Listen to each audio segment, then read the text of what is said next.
두 손에 물 한 방울 묻히지 않던 며느리, 제가 평생 국밥을 팔아 마련한 집에서 저를 투명인간 취급했죠. 그 고된 팔순 생일날, 가족은 0만 원짜리 여행을 떠났고 제 생일상엔 단돈 500원짜리 컵라면뿐이었어요. 하지만 그 컵라면이 저를 살렸어요. 끝까지 들어주세요. 새벽 4시 반이면 어김없이 눈이 떠져요. 무슨 알람이라도 맞춰놓은 것처럼 수십 년 된 내 몸이 기억하는 시간이죠. 국밥집 할 때는 이 시간에 일어나 솥에 불을 올려야 하루가 시작됐거든요. 지금은 국밥집도 없는데 이놈의 몸은 여전히 그 시절에 사나 봐요. 허리에 손을 짚고 몸을 일으키는데 욱신거리는 통증과 함께 아이고 소리가 절로 나와요.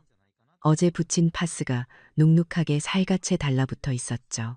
이젠 이 통증도 오랜 친구 같아요. 작은 창문 너머로 아직 어둠이 가시지 않은 마포구 골목이 보여요.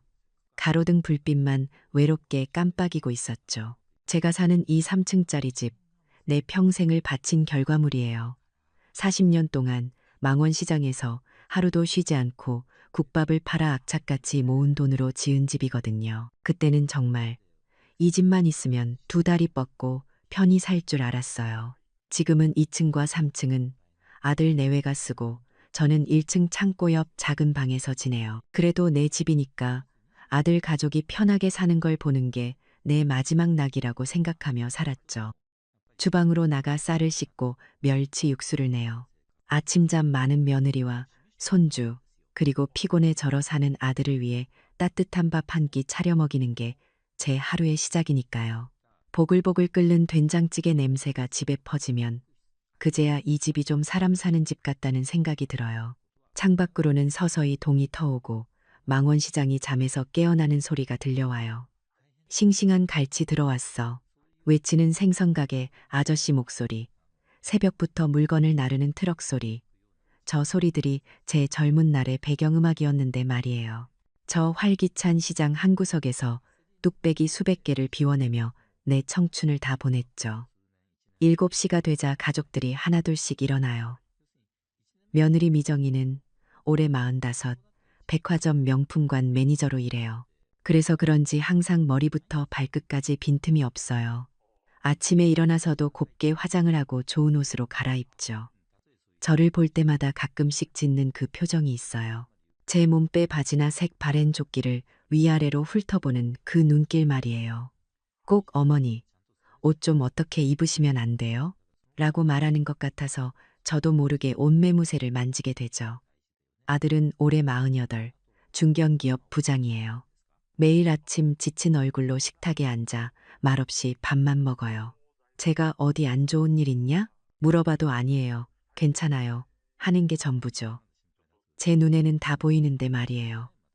아내가 너무 기가 세서 하고 싶은 말이 있어도 꾹꾹 눌러 담고 사는 거. 그래도 어쩌겠어요.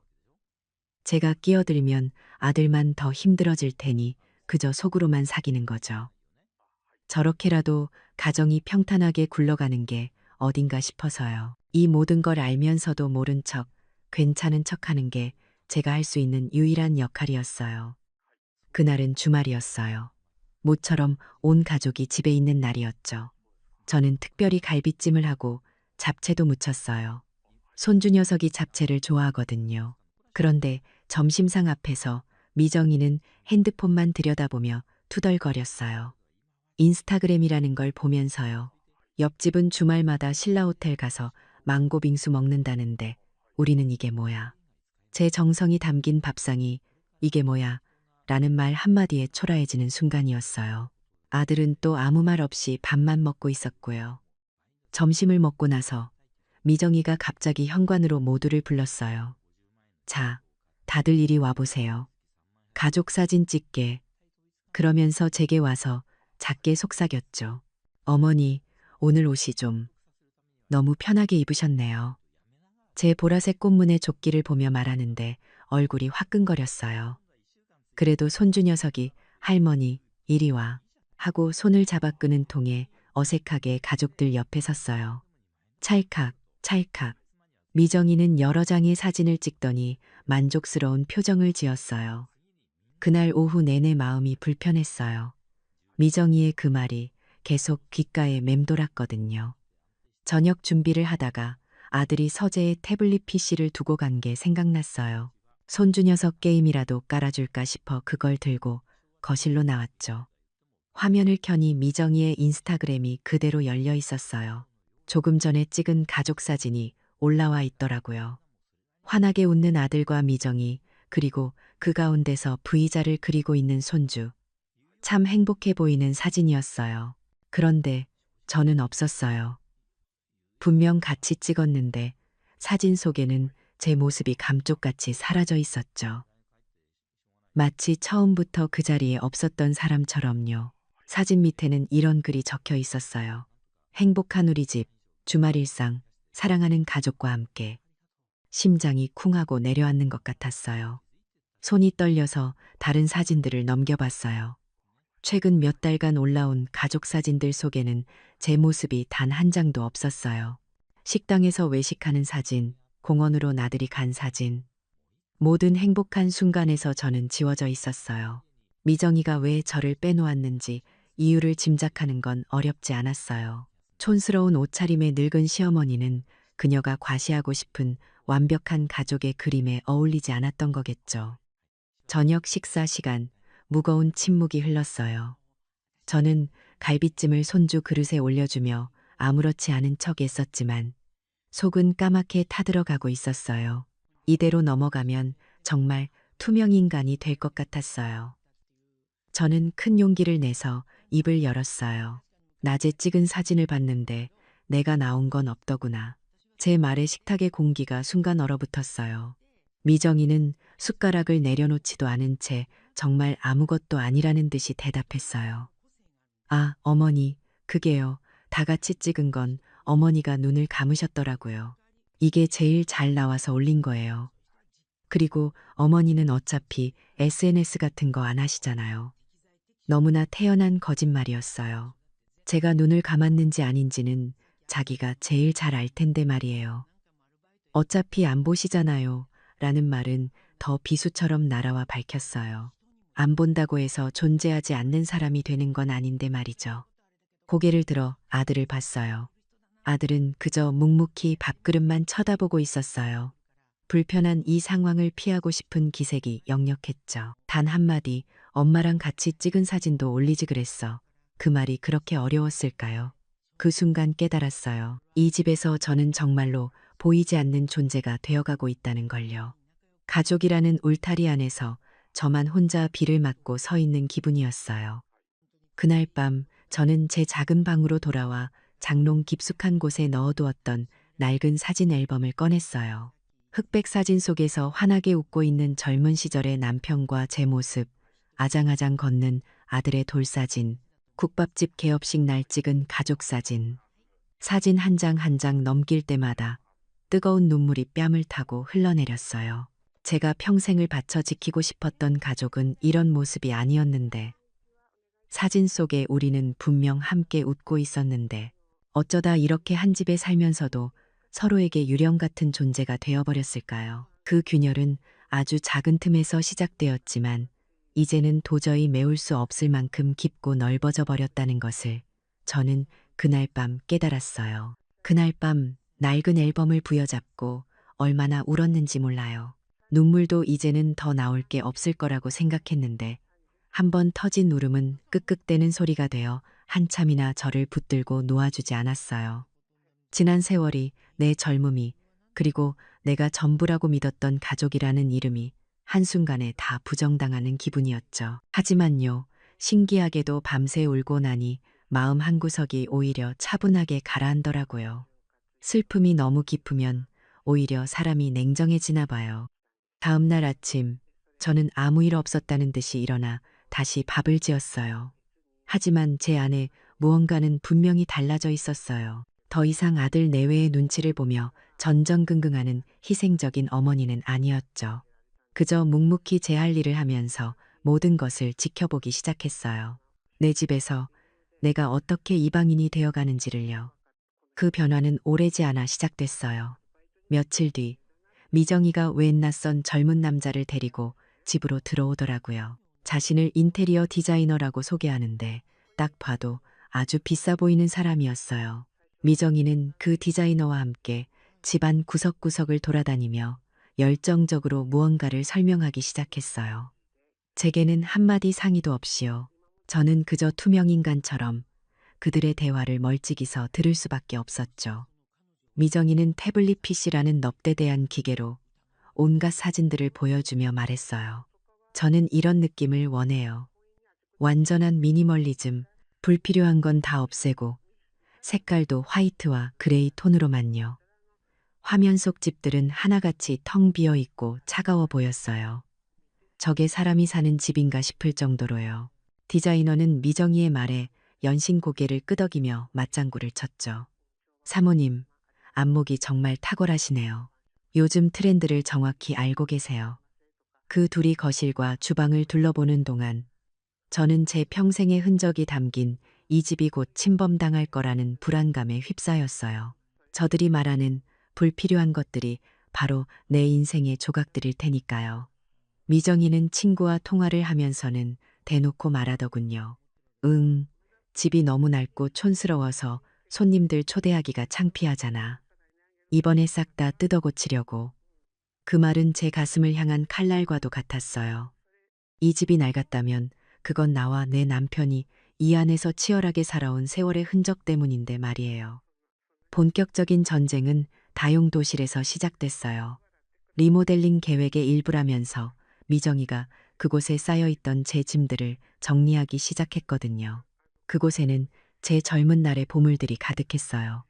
시집 올 때 친정어머니가 눈물로 장만해 주신 자개장, 먼저 간 남편과 연애 시절 주고받았던 편지들, 우리 아들 돌잔치 때 받은 금반지와 손주 녀석이 처음으로 그려준 삐뚤빼뚤한 내 얼굴 그림까지. 제 역사가 고스란히 담겨 있는 곳이었죠. 그런데 미정이는 이 모든 것을 자리만 차지하는 쓰레기라고 불렀어요. 그녀는 인정사정 없이 물건들을 꺼내버릴 것과 남길 것으로 구분하기 시작했죠. 제가 가장 아끼는 자개장을 가리키며 말했을 때 저는 정말 참을 수가 없었어요. 어머니, 이건 요즘 누가 써요? 집안 분위기만 칙칙하게 만들어요. 이번에 폐가구 수거업체 부를 때 같이 버려야겠어요. 저는 자개장 앞을 막아서며 말했어요. 이건 안 된다. 이건 내 시아버지가 내게 처음으로 사준 귀한 선물이야. 하지만 미정이는 코웃음 쳤어요. 어머니, 추억은 추억이고 현실은 현실이죠. 이런 고물 하나 때문에 집 전체 인테리어를 망칠 수는 없어요. 고물이라는 단어가 제 심장을 꿰뚫는 것 같았어요. 한 사람의 인생이 통째로 부정당하는 기분이었죠. 결국 언성이 높아지고 몸싸움 직전까지 갔어요.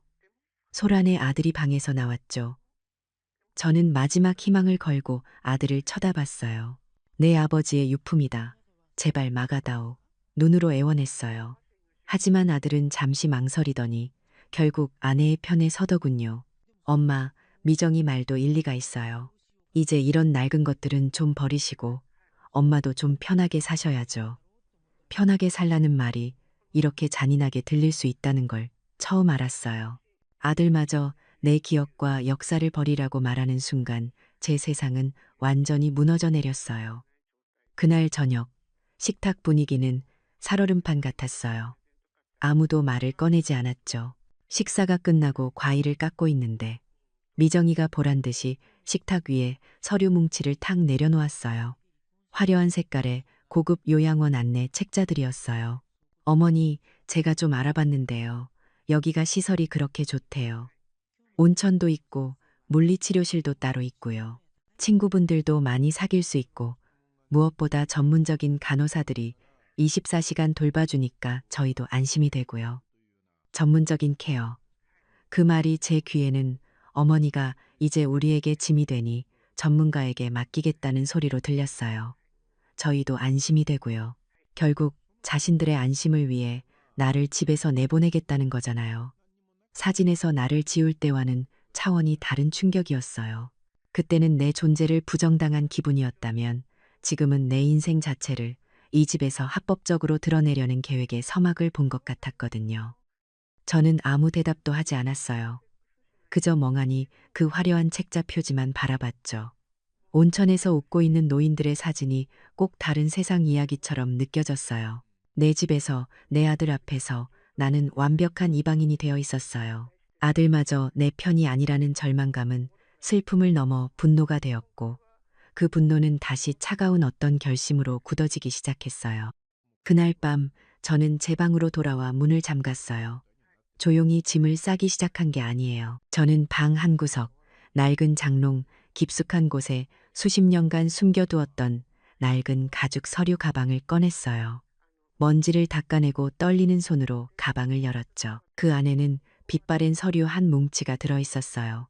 바로 이 집의 등기 권리증이었어요. 내 이름 김영숙 석자가 선명하게 적혀 있는 그 종이를 바라보는데 더 이상 눈물이 나지 않았어요. 대신 제 안에서 무언가 단단한 것이 솟아오르는 걸 느꼈어요. 슬픔에 잠겨 있던 내 눈빛은 이제 차갑고 명료한 결심으로 바뀌어 가고 있었어요. 이 집의 주인은 바로 나라는 것을 이제는 저들에게 똑똑히 알려줘야 할 때가 온 거였어요. 그날 이후로 우리 집에는 차가운 침묵이 흘렀어요. 며느리와는 꼭 필요한 말이 아니면 섞지 않았고 아들은 나를 볼 때마다 죄 지은 사람처럼 시선을 피했죠. 식탁에서는 숟가락 부딪히는 소리만 어색하게 울렸어요. 저는 더 이상 따뜻한 밥을 짓는 어머니가 아니었어요. 그저 침묵 속에서 다음 공격을 기다리는 성벽 안에 고립된 병사 같았죠. 제 유일한 무기는 장롱 깊숙한 곳에 숨겨둔 낡은 서류 가방뿐이었고요. 며느리의 공격은 제가 예상했던 것보다 훨씬 교묘하고 잔인한 방식으로 시작됐어요.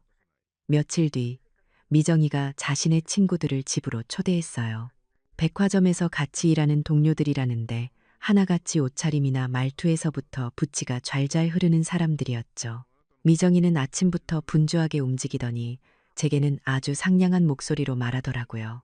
어머니, 오늘 친구들이 와서 좀 시끄러울 수 있으니까요. 방에서 편히 쉬고 계세요. 점심은 제가 방으로 가져다 드릴게요.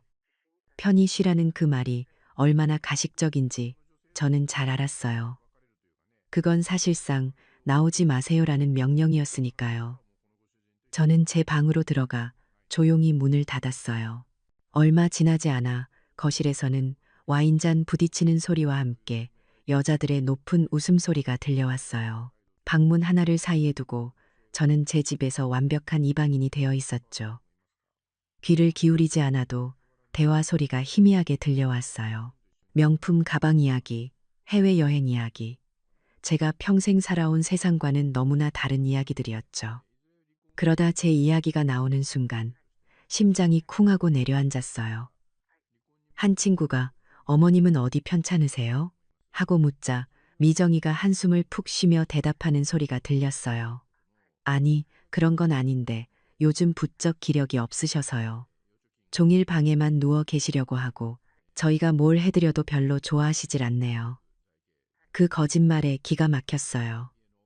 하루 종일 집안일을 하고 밥을 차리고 청소를 하는 사람이 누군데 저를 종일 누워만 있는 무기력한 노인으로 만들고 있더라고요. 친구들은 어머, 미정 씨 힘들겠다. 어른 모시고 사는 게 보통 일이 아니잖아. 라며 위로를 건넸고 미정이는 기다렸다는 듯이 괜찮아요. 제가 감당해야 할 몫이죠라며 착한 며느리 연기를 했어요. 그 모든 대화가 비수가 되어 제 가슴에 밝혔어요. 저는 그저 방문의 등을 기댄 채 소리 없이 눈물만 흘렸어요. 그날 이후 미정이의 입소문 작전은 본격적으로 시작됐어요. 미정이는 영리하게도 인터넷 같은 걸 쓰지 않았어요. 그런 건 증거가 남는다는 걸 잘 알았겠죠. 대신 가장 원초적이고 강력한 무기인 말을 사용했어요. 아파트 부녀의 모임에 나가거나 재활용 쓰레기를 버리러 가서 이웃들과 마주칠 때마다 의도적으로 제 흉을 보기 시작했어요. 물론 대놓고 하지는 않았죠. 아주 교묘하게 걱정하는 척하면서요. 어머니가 요즘 자꾸 물건을 어디 두셨는지 잊어버리셔서 제가 너무 걱정돼요. 가스불 위에 냄비 올려놓은 걸 깜빡하실 때도 있어서 제가 외출도 마음대로 못한다니까요. 얼마 전에는 정말 별일도 아닌 걸로 저한테 소리를 지르시는데 나이 드시면 아이가 된다더니 성격이 좀 예민해지셨나 봐요. 제가 뭘 잘못한 건지 하루 종일 생각했다니까요. 이런 말들은 효심 깊은 며느리의 걱정으로 포장되어 이웃들 사이에 빠르게 퍼져나갔어요. 사람들은 착하고 세련된 미정이의 말을 의심 없이 믿었죠. 저는 순식간에 기억력도 오락가락하고 성질마저 괴팍해진 돌보기 힘든 노인이 되어버렸어요. 저는 제 주변의 공기가 서서히 차가워지는 것을 피부로 느낄 수 있었어요.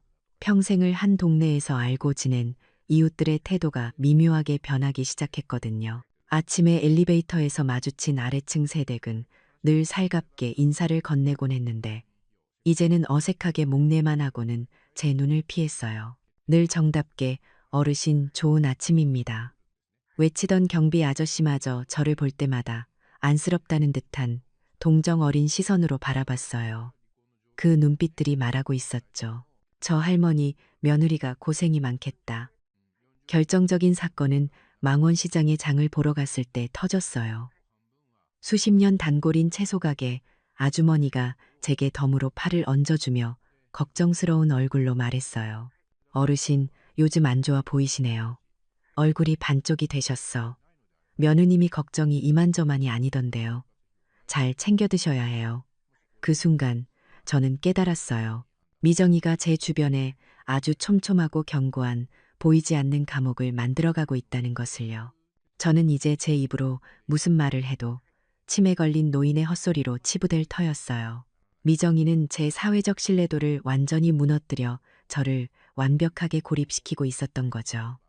그날 저녁 저는 외로움과 절망감을 견디다 못해 집 근처 노인정을 찾아갔어요. 그곳이라면 저와 비슷한 시대를 살아온 어르신들이라면 제 마음을 조금이라도 알아주지 않을까 하는 신락 같은 희망 때문이었어요. 화투패 돌아가는 소리와 왁자지껄한 웃음소리가 가득한 노인정 한 구석에 조용히 앉아 있는데 제 귀에 충격적인 말이 들려왔어요. 건너편에서 돋보기를 끼고 신문을 보던 한 할머니가 옆 사람에게 수군거리는 소리였죠. 저기 저 김씨 할머니 말이야.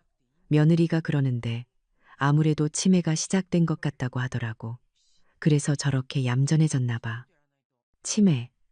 그 단어가 제 머리를 망치로 내려치는 것 같았어요. 미정이는 저를 단순히 성격 나쁜 노인으로 만드는 걸 넘어 아예 정신이 온전치 못한 사람으로 몰아가고 있었던 거예요. 치매라는 주홍 글씨는 제가 앞으로 할 모든 말과 행동의 진실성을 박탈해버리는 가장 무서운 낙인이었어요. 더 이상 기댈 곳은 없었어요. 제 편은 이 세상에 아무도 없다는 절망감이 파도처럼 밀려왔어요. 저는 조용히 노인정을 빠져나왔어요. 집으로 돌아오는 발걸음이 천근만근 무거웠어요. 텅 빈 거실을 바라보는데 이 넓은 집에 정말로 저 혼자만 덩그러니 남겨진 기분이었어요. 아들도 이웃도 그 누구도 더는 믿을 수 없었어요. 이제 남은 것은 오직 저 자신뿐이라는 냉혹한 현실을 직시해야만 했죠. 더 이상 물러설 곳도 도망칠 곳도 없었어요. 그날 밤 저는 더 이상 울지 않았어요. 눈물은 이미 오래전에 다 말라버렸거든요. 제 안에서는 슬픔도 분노도 아닌 아주 차갑고 단단한 무언가가 마지막으로 형태를 갖추고 있었어요. 이 보이지 않는 감옥을 내 손으로 부수고 나가야 한다는 지독한 생존 본능 같은 것이었죠. 시간이 약이라는 말은 다 거짓말이었어요. 하루가 지나고 이틀이 지나도 제 마음속 얼음장 같은 분노는 녹아내리지 않았죠. 오히려 시간이 흐를수록 그 분노는 더 단단하고 뾰족하게 벼려지는 것 같았어요. 저는 여전히 매일 아침밥을 지었고 청소를 했고 며느리와 아들 앞에서는 아무 감정도 없는 사람처럼 행동했어요. 제 속에서 칼날 같은 결심이 자라고 있다는 걸 그들은 까맣게 모르고 있었죠. 그리고 제 80번째 생일날 아침이 밝았어요. 팔순. 예전 같았으면 자식들이 잔치를 열어주고 친척들이 모여 북적거렸을 그런 날이었죠. 하지만 저는 아주 작은 기대조차 하지 않으려고 했었어요. 기대가 크면 실망도 큰 법이니까요. 그래도 사람 마음이라는 게 참 간사하더라고요. 혹시나 아들이 작은 미역국이라도 끓여주지 않을까 하는 부질없는 희망 한 조각을 품고 있었나 봐요. 그 희망은 현관문을 열자마자 산산조각 났어요. 집은 텅 비어 있었죠. 아들 내외와 손주는 닷새 일정으로 동남아 어디로 여행을 떠나고 없었어요. 며칠 전부터 자기들끼리만 신나서 떠들썩하더니 기어코 제 생일날 훌쩍 떠나버린 거예요. 식탁 위에는 빳빳한 5만 원권 몇 장과 함께 쪽지 하나가 덩그러니 놓여 있었어요. 어머니 식사 잘 챙겨 드세요. 다녀와서 뵐게요. 그 돈과 쪽지를 보는데 눈물 대신 헛웃음이 나왔어요. 내 80번째 생일의 가치가 고작이 돈 몇 푼이었구나. 허탈한 마음으로 주방으로 가 찬장에 있던 컵라면 하나를 꺼내 물을 부었어요. 후루룩 면발을 삼키는데 이게 라면인지 모래알인지 모를 정도로 아무 맛도 느껴지지 않았죠. 그때였어요. 서재에서 아들이 두고 간 태블릿 PC가 눈에 들어온 게 무심코 화면을 켜자 환하게 웃고 있는 미정이의 얼굴이 나타났어요. 인스타그램이었죠.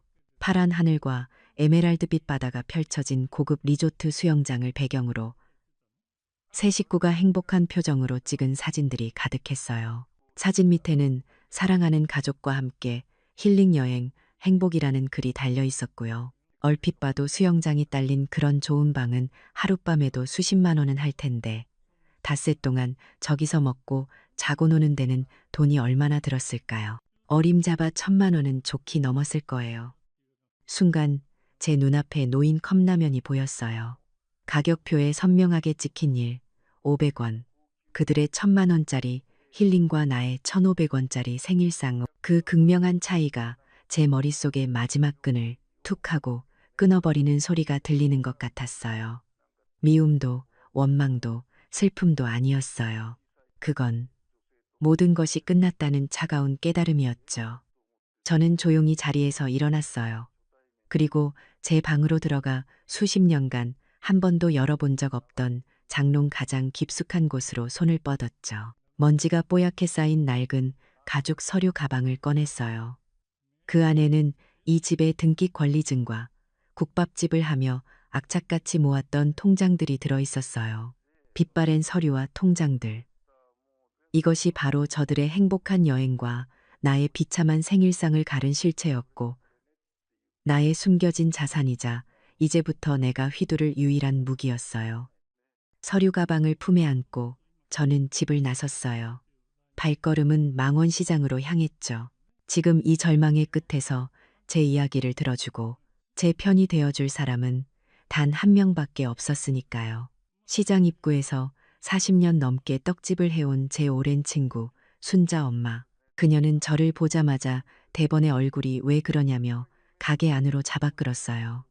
따뜻한 쑥떡 한 접시와 쌍화차를 내어주는 친구 앞에서 저는 결국 무너져 내렸어요. 지난 몇 달간 겪었던 일들, 사진에서 지워진 이야기부터 치매라는 소문, 그리고 오늘 아침에 텅 빈 집과 컵라면까지 모든 것을 털어놓는 동안 친구는 아무 말 없이 제 등을 두드려주기만 했어요.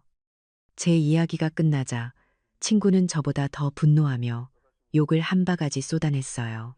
이런 천하의 몹쓸 것들, 그걸 자식이라고. 영수가, 너 언제까지 그렇게 당하고만 살 거야. 내 인생이잖아. 이제라도 내 인생 찾아야지. 친구의 그 한마디가 제 결심의 마지막 불을 지폈어요. 친구는 잠시 고민하더니 가게 안쪽에서 낡은 수첩을 꺼내 무언가를 적어주었어요. 내 단골 중에 아주 똑 부러지고 입 무거운 부동산 사장이 하나 있어. 내가 미리 말은 해놓을 테니 한번 찾아가 봐. 이 연락처 한 장이 캄캄한 동굴 속에서 발견한 한 줄기 빛과도 같았어요. 저는 더 이상 디지털 전문가가 될 필요가 없었어요. 며느리처럼 인스타그램에 제 신세를 한탄할 생각도 없었고요. 저에게는 아들이 남긴 태블릿 PC로 진실을 목격한 것만으로도 충분했어요. 이제 제게 필요한 건 친구가 적어준 전화번호를 제 스마트폰에 저장하고 통화 버튼을 누르는 최소한의 디지털 활용 능력뿐이었죠. 기술 자체가 힘이 아니라 그것을 사용하려는 의지가 진짜 힘이라는 것을 저는 깨닫고 있었어요. 떡집에서 돌아온 저는 더 이상 슬퍼하거나 망설이지 않았어요. 제 눈빛은 40년간 매일 아침 국밥 솥에 불을 지피던 시절처럼 차갑고 단호하게 빛나고 있었죠. 저는 친구가 알려준 번호로 전화를 걸었어요. 수화기 너머로 점잖은 남자의 목소리가 들려왔을 때 저는 한치의 망설임도 없이 말했어요. 사장님, 망원시장 떡집 사장님 소개로 전화드렸습니다. 제가 집을 아주 급하게 팔아야겠습니다. 제 목소리에는 지난 세월의 희생과 눈물이 아닌 시장 바닥에서 잔뼈가 굵은 장사꾼의 결단력과 냉철한 계산이 담겨 있었어요. 모든 것을 끝내기 위한 진짜 싸움의 시작이었죠. 아들 내외가 닷새간의 호화로운 여행을 즐기는 동안 제 세상은 그야말로 전쟁터 같았어요. 제 평생의 보금자리이자 그들의 안락한 요새였던 이 집을 제 손으로 허무는 조용하고도 치열한 전쟁이었죠. 떡집 친구가 소개해준 부동산 중개인은 듣던 대로 아주 신중하고 노련한 사람이었어요. 제 사무실에서 만난 그는 제 얼굴의 그늘과 제 목소리에 담긴 절박함을 단번에 읽어내더군요. 저는 꾸미거나 감추지 않고 모든 것을 솔직하게 털어놓았어요. 제 사연을 듣는 내내 그는 묵묵히 고개만 끄덕였죠. 이야기가 끝나자 저는 서류 가방에서 등기권리증과 제 신분증을 꺼내 그의 앞에 내밀었어요.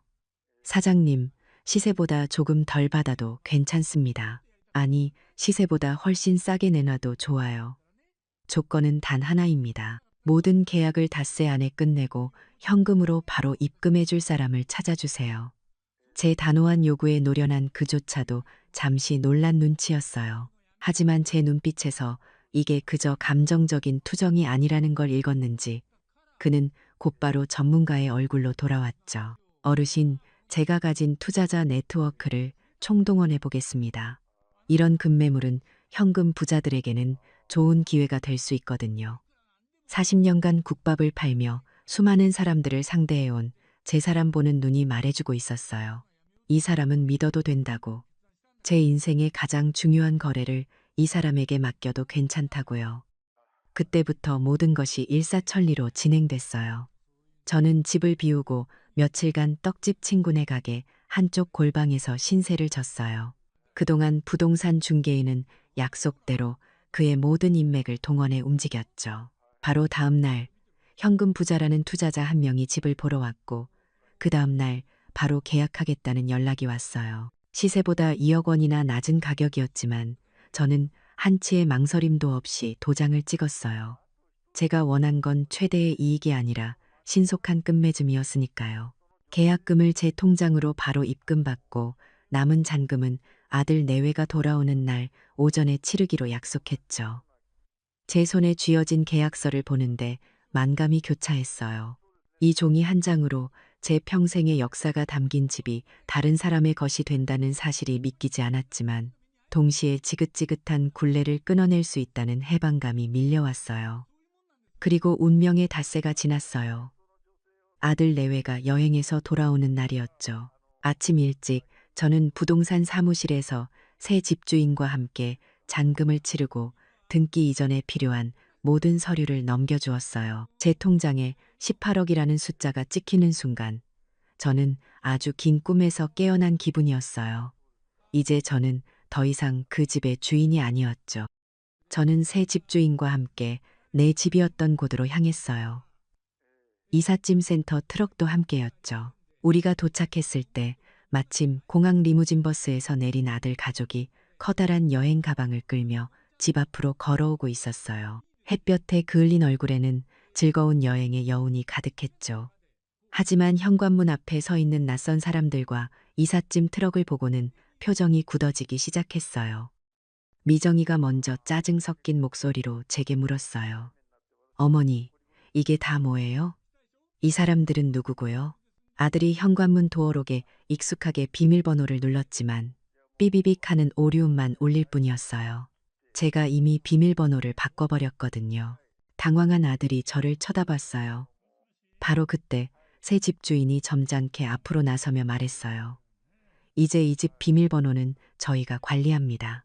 당신들이 살던 집은 어제부로 제 소유가 되었거든요. 그는 품에서 부동산 매매 계약서와 깨끗하게 새로 발급된 등기부등본을 꺼내 보여주었어요. 서류상 소유주 이름은 명백히 다른 사람으로 바뀌어 있었죠. 미정이의 얼굴이 하얗게 질렸어요. 그녀는 믿을 수 없다는 듯 저와 새 집주인 그리고 서류를 번갈아 쳐다보며 소리쳤어요. 말도 안 돼.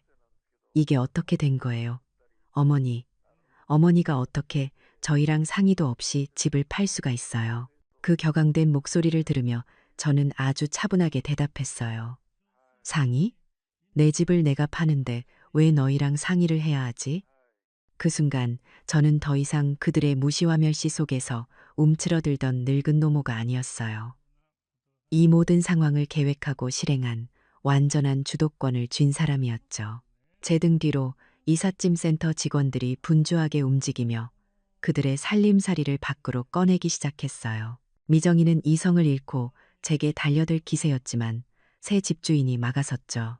모든 대화는 감정적인 싸움이 아닌 냉정한 법적 서류 앞에서 이루어졌어요. 요양원 팸플릿을 내밀며 저를 내쫓으려 했던 그들이 이제는 부동산 매매 계약서 앞에서 쫓겨날 위기에 처한 거예요.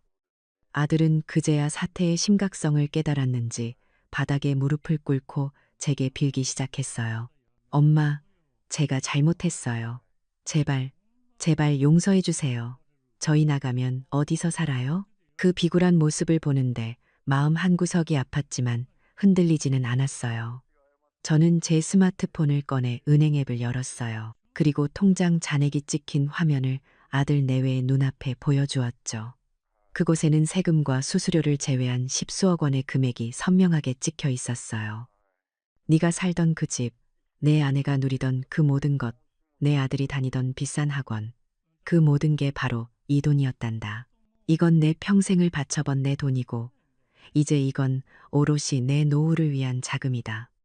미정이는 믿을 수 없다는 표정으로 그 자리에 주저앉았어요. 그녀가 그토록 과시하고 싶어 했던 모든 것의 기반이 그녀가 그토록 무시했던 늙은 시어머니의 손에 있었다는 사실을 이제야 깨달은 거겠죠. 제 표정은 얼음장처럼 차갑고 단호했어요. 이 모든 소란을 동네 사람들이 창문 너머로 골목길 어귀에서 모두 지켜보고 있었어요. 저를 침에 걸린 노인으로 알고 동정하던 그 이웃들이 말이에요. 그들은 진실을 알게 되고 충격에 빠진 얼굴이었죠. 저는 저를 동정의 눈빛으로 바라보던 이웃들을 향해 평생 처음으로 허리를 꼿꼿이 펴고 당당하게 말했어요. 내 인생, 이제부터는 내가 삽니다. 그 말은 단순히 아들 내외에게 하는 말이 아니었어요. 저를 가두었던 모든 편견과 억압을 향한 그리고 제 자신을 향한 존엄성의 선언이었죠. 제 목소리는 작았지만 그 어떤 외침보다도 힘있게 골목길에 울려 퍼졌어요. 이 사건은 단순한 한 집안의 불화를 넘어 억압받던 한 노인이 자신의 모든 것을 되찾는 조용하지만 거대한 혁명의 시작이었어요. 그리고 그 파문은 제가 생각했던 것보다 훨씬 더 넓게 퍼져나가기 시작했죠. 그날 내 옛집 앞에서 내 인생은 내가 산다고 외쳤을 때 저는 사실 조금 두려웠어요. 평생을 누군가의 엄마, 누군가의 아내로만 살았는데 이제 와서 온전한 나로 산다는 게 어떤 건지 막막했거든요. 하지만 그 두려움보다 더 큰 건 제 손으로 내 인생의 운전대를 되찾았다는 짜릿한 해방감이었죠. 그 후 몇 달간 제 삶에는 많은 변화가 있었어요. 우선 저는 마포구청 근처에 작고 깔끔한 오피스텔을 얻어 새로운 보금자리를 꾸렸어요. 평생을 북적이는 집에서 살다 혼자가 되니 적적할 법도 한데 이상하게 마음이 편안했어요. 아침에 일어나 누구의 밥도 차릴 필요 없이 제가 마시고 싶을 때 커피를 내리고 제가 먹고 싶을 때 아침을 차려 먹는 그 시간이 참 소중하더라고요. 아들 내외 소식은 간간히 들려왔어요. 그 좋은 집에서 나와 방 2개짜리 작은 빌라 월세로 이사 갔다고 하더군요. 당연히 생활 수준은 급격히 떨어졌겠죠. 씀씀이를 줄이지 못해 빚까지 졌다는 소문도 들려왔어요. 그러던 어느 날 저녁 아들이 홀로 제 오피스텔로 찾아왔어요. 몇 달 사이에 10년은 늙어버린 얼굴이었죠. 아들은 제 앞에 서자마자 아무 말 없이 눈물부터 뚝뚝 흘리더군요. 그리고는 처음으로 정말 진심으로 제게 용서를 빌었어요. 자신이 얼마나 어리석었는지 아내의 등살에 못 이겨 엄마에게 얼마나 큰 죄를 지었는지 흐느끼며 고백했어요. 그 모습을 보는데 마음 한쪽이 시큰했지만 예전처럼 마음이 약해지지는 않았어요. 저는 아들의 눈물을 닦아주지 않았어요. 대신 조용히 말했죠. 이제부터 내 인생은 네가 책임지는 거다. 내 가정도 네가 지키는 거고. 나는 더 이상 내 인생의 방패막이가 되어줄 수 없어. 그리고 마지막으로 덧붙였어요. 하지만 정말 살다가 죽을 만큼 힘들어서 도움이 필요할 때가 오면 그때는 다시 이야기해보자. 완전한 용서는 아니었어요. 하지만 기생적인 모자 관계를 완전히 청산하고 독립된 인격체로서 새로운 관계를 맺을 수 있는 최소한의 여지를 남겨둔 셈이었죠. 그 후로 미정이는 단 한 번도 저를 찾아오지 않았어요. 그녀가 어떻게 변했을지는 저도 더 이상 궁금하지 않았고요. 제 이야기는 제가 생각했던 것보다 훨씬 빠르게 마포구 지역 사회에 퍼져나갔어요. 처음에는 그저 흥미로운 가십거리였겠죠. 며느리에게 구박받던 할머니가 집 팔아서 복수한 이야기 정도로요. 그런데 신기한 일이 벌어지기 시작했어요. 저처럼 자식 문제로 소갈이하던 동네 할머니들이 하나둘씩 제게 용기를 내어 말을 걸어오기 시작한 거예요. 나도 아들놈한테 집 명의를 넘겨줬는데 돌려받을 수 있을까요? 사위가 사업 자금을 대달라고 하는데 어떻게 거절해야 할지 모르겠어요.